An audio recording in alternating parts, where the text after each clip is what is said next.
Hello everybody, and this is going to be a video game review.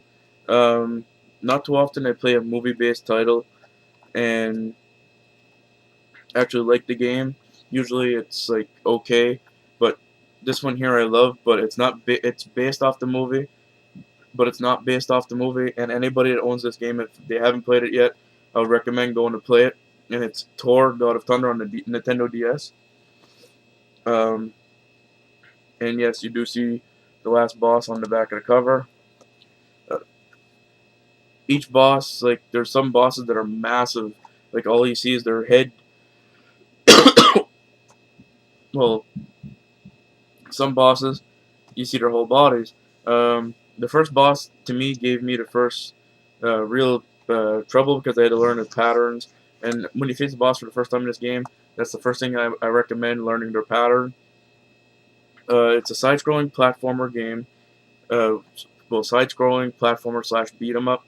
You low-key has a plan to um, like playing a trick on Thor like he always does, and this time the trick backfires on him, and he gets caught up in a goblin ords war, and it releases gigantic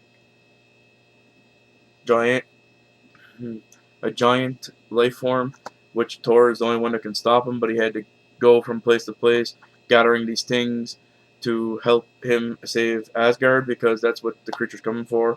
It's coming for Odin. Uh, but yeah, you get a lot of powers into this. You control the thunder, wind. I think that's the only tool he actually used. The last boss was easier to beat him with wind than thunder. Um, but yeah, like I said, if you haven't played this game and you own it in your collection, I would go pick it up. Um, I paid $10 for it at Walmart. It's in the $10 bin at Walmart. Um, it's also produced by Sega, which is awesome because Sega is a great company, especially for side scrollers. Like my Sega collection, I play it. It's been a while since I played it, but I remember playing a lot of side scrollers onto that game and loving them. So there's not really much to say about this that hasn't already been said on reviews online.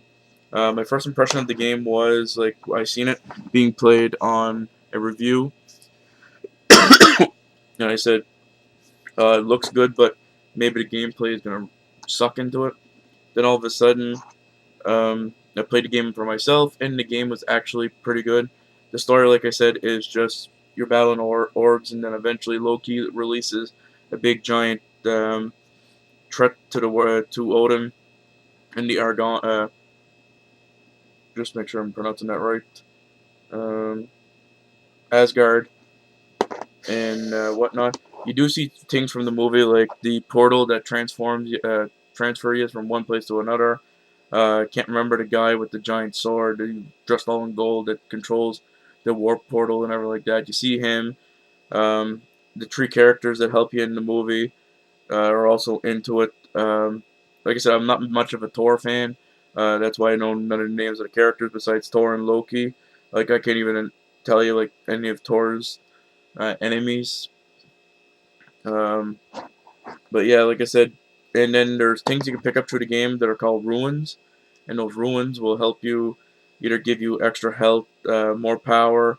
There's some hammer ruins where it will help you make your hammer stronger. You control your hammer. There's all different attacks like the ground slam. The only thing I didn't like is you had to tap the screen rapidly to do your special attack when your bar filled. Um, but like I said, besides that, the game was awesome. Like I said, if it's in your collection, you haven't played it yet, I would recommend going and grabbing it and playing it.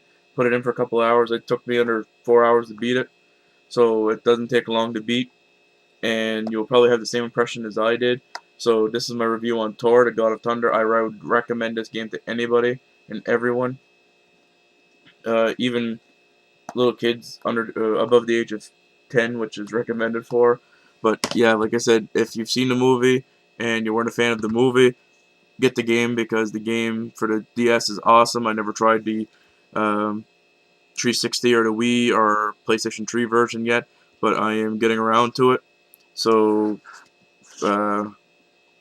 hopefully everybody enjoyed that. And the second movie just came out not long ago, and it should be out on DVD within the next 3 to 4 months. So I thought it would be a great time to review a Thor game.